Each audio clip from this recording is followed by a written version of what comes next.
شروع اللہ کا نام لے کر جو بڑا مہربان نہایت رحم والا ہے۔ جو مخلوق آسمانوں اور زمین میں ہے اللہ کی تسبیح کرتی ہے اور وہ غالب ہے، حکمت والا ہے۔ آسمانوں اور زمین کی بادشاہی اسی کی ہے، وہی زندگی دیتا ہے اور وہی موت دیتا ہے، اور وہ ہر چیز پر قادر ہے۔ وہی اول اور وہی آخر، اور اپنی قدرتوں سے سب پر ظاہر اور پھر بھی پوشیدہ ہے، اور وہ ہر چیز کا خوب جاننے والا ہے۔ وہی ہے جس نے آسمانوں اور زمین کو 6 دن میں پیدا کیا، پھر عرش پر جلوہ افروز ہوا۔ جو چیز زمین میں داخل ہوتی اور جو اس سے نکلتی ہے، اور جو آسمان سے اترتی اور جو اس میں چڑھتی ہے، سب اس کو معلوم ہے۔ اور تم جہاں کہیں بھی ہو وہ تمہارے ساتھ ہوتا ہے، اور جو کچھ تم کرتے ہو اللہ اس کو دیکھ رہا ہے۔ آسمانوں اور زمین کی بادشاہی اسی کی ہے، اور سب معاملات اسی کی طرف رجوع ہوتے ہیں۔ وہی رات کو دن میں داخل کرتا اور دن کو رات میں داخل کرتا ہے، اور وہ دلوں کے بھیدوں تک سے واقف ہے۔ لوگوں، اللہ پر اور اس کے رسول صلی اللہ علیہ وآلہ وسلم پر ایمان لاؤ، اور جس مال میں اس نے تم کو اپنا نائب بنایا ہے اس میں سے خرچ کرو۔ اب جو لوگ تم میں سے ایمان لائے اور مال خرچ کرتے رہے ان کے لیے بڑا ثواب ہے۔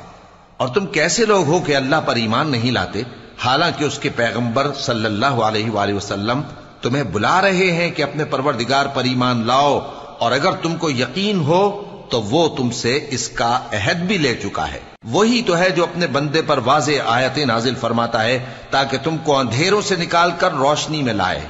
بے شک اللہ تم پر نہایت شفقت کرنے والا ہے، مہربان ہے۔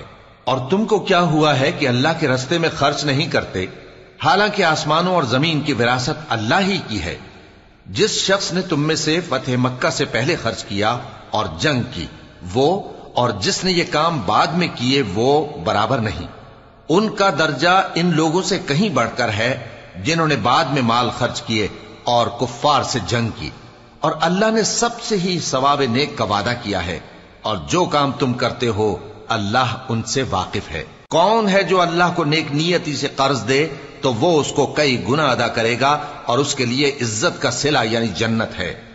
جس دن تم مومن مردوں اور مومن عورتوں کو دیکھو گے کہ ان کے ایمان کا نور ان کے آگے آگے اور داہنی طرف چل رہا ہے، تو ان سے کہا جائے گا کہ تم کو بشارت ہو کہ آج تمہارے لیے باغ ہیں جن کے نیچے نہریں بہ رہی ہیں، ان میں تم ہمیشہ رہو گے، یہی بڑی کامیابی ہے۔ اس دن منافق مرد اور منافق عورتیں مومنوں سے کہیں گے کہ ہمارے لیے انتظار کرو کہ ہم بھی تمہارے نور سے روشنی حاصل کریں۔ ان سے کہا جائے گا کہ پیچھے کو لوٹ جاؤ، پس وہاں نور تلاش کرو۔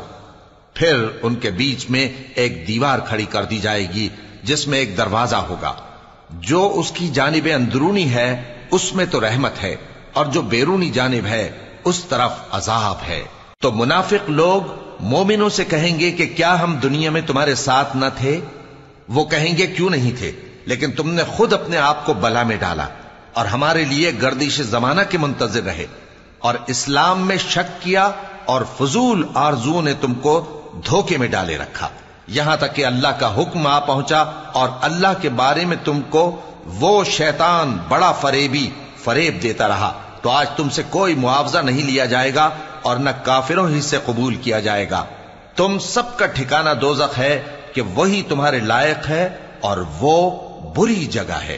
کیا ابھی تک مومنوں کے لیے اس کا وقت نہیں آیا کہ اللہ کی یاد کرنے کے وقت اور قرآن جو حق کی طرف سے نازل ہوا ہے اس کے سننے کے وقت ان کے دل نرم ہو جائیں، اور وہ ان لوگوں کی طرح نہ ہو جائیں جن کو ان سے پہلے کتابیں دی گئی تھیں، پھر ان پر طویل عرصہ گزر گیا تو ان کے دل سخت ہو گئے، اور ان میں سے اکثر نافرمان ہیں۔ جان رکھو کہ اللہ ہی زمین کو اس کے مرنے کے بعد زندہ کرتا ہے۔ ہم نے اپنی نشانیاں تم سے کھول کھول کر بیان کر دی ہیں تاکہ تم سمجھو۔ جو لوگ خیرات کرنے والے ہیں، مرد بھی اور عورتیں بھی، اور اللہ کو نیک نیتی سے قرض دیتے ہیں، ان کو کئی گنا ادا کیا جائے گا، اور ان کے لیے عزت کا صلہ ہے۔ اور جو لوگ اللہ اور اس کے پیغمبروں پر ایمان لائے، یہی اپنے پروردگار کے نزدیک صدیق اور شہید ہیں۔ ان کے لیے ان کے اعمال کا صلہ ہوگا، اور ان کے ایمان کی روشنی بھی ہوگی۔ جن لوگوں نے کفر کیا اور ہماری آیتوں کو جھٹلایا، وہی اہل دوزخ ہیں۔ جان رکھو کہ دنیا کی زندگی محض کھیل اور تماشا اور زینت و آرائش اور تمہارے آپس میں فخر و ستائش اور مال و اولاد کی ایک دوسرے سے زیادہ طلب و خواہش ہے۔ اس کی مثال ایسی ہے جیسے بارش کہ اس سے اگنے والی کھیتی کسانوں کو بھری لگتی ہے، پھر وہ کھیتی خوب زور پر آتی ہے، پھر اے دیکھنے والے تو اس کو دیکھتا ہے کہ پک کر زرد پڑ جاتی ہے، پھر چورا چورا ہو جاتی ہے۔ اور آخرت میں کافروں کے لیے عذاب شدید اور مومنوں کے لیے اللہ کی طرف سے بخشش اور خوشنودی ہے۔ اور دنیا کی زندگی تو دھوکے کا سامان ہے۔ بندو اپنے پروردگار کی بخشش کی طرف اور جنت کی طرف لپکو جس کا عرض آسمان اور زمین کے عرض کا سا ہے، اور وہ ان لوگوں کے لیے تیار کی گئی ہے جو اللہ پر اور اس کے پیغمبروں پر ایمان لائے ہیں۔ یہ اللہ کا فضل ہے، جسے چاہے عطا فرمائے، اور اللہ بڑے فضل کا مالک ہے۔ کوئی مصیبت زمین میں اور خود تم پر نہیں پڑتی مگر پیشتر اس کے کہ ہم اس کو پیدا کریں، ایک کتاب میں لکھی ہوئی ہوتی ہے، اور یہ کام اللہ کو آسان ہے۔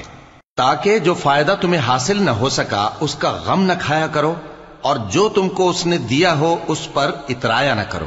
اور اللہ کسی اترانے اور شیخی بگاڑنے والے کو دوست نہیں رکھتا، جو خود بھی بخل کریں اور لوگوں کو بھی بخل سکھائیں۔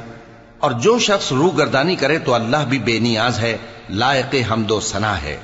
ہم نے اپنے پیغمبروں کو کھلی نشانیاں دے کر بھیجا اور ان پر کتابیں نازل کی اور میزان عدل، تاکہ لوگ انصاف پر قائم رہیں، اور لوہا پیدا کیا کہ اس میں اسلحہ جنگ کے لحاظ سے زور بھی بہت ہے اور لوگوں کے لیے فائدے بھی ہیں، اور اس لیے کہ جو لوگ بن دیکھے اللہ اور اس کے پیغمبروں کی مدد کرتے ہیں اللہ ان کو معلوم کرے۔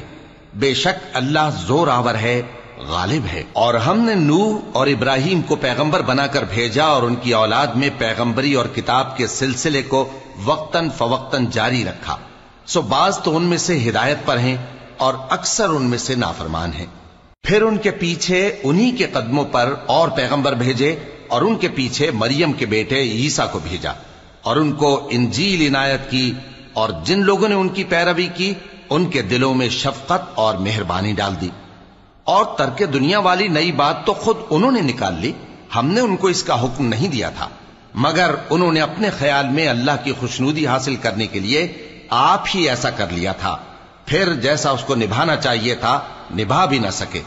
پس جو لوگ ان میں سے ایمان لائے ان کو ہم نے ان کا اجر دیا، اور ان میں بہت سے نافرمان ہیں۔ مومنو اللہ سے ڈرو اور اس کے پیغمبر پر ایمان لاؤ، وہ تمہیں اپنی رحمت سے دگنا اجر عطا فرمائے گا اور تمہارے لیے روشنی کر دے گا جس میں تم چلو گے، اور تم کو بخش دے گا، اور اللہ بخشنے والا ہے، مہربان ہے۔ یہ باتیں اس لیے بیان کی گئی ہیں کہ اہل کتاب جان لیں کہ وہ اللہ کے فضل پر کچھ بھی قدرت نہیں رکھتے، اور یہ کہ فضل اللہ ہی کے ہاتھ میں ہے، وہ جس کو چاہتا ہے دیتا ہے، اور اللہ بڑے فضل کا مالک ہے۔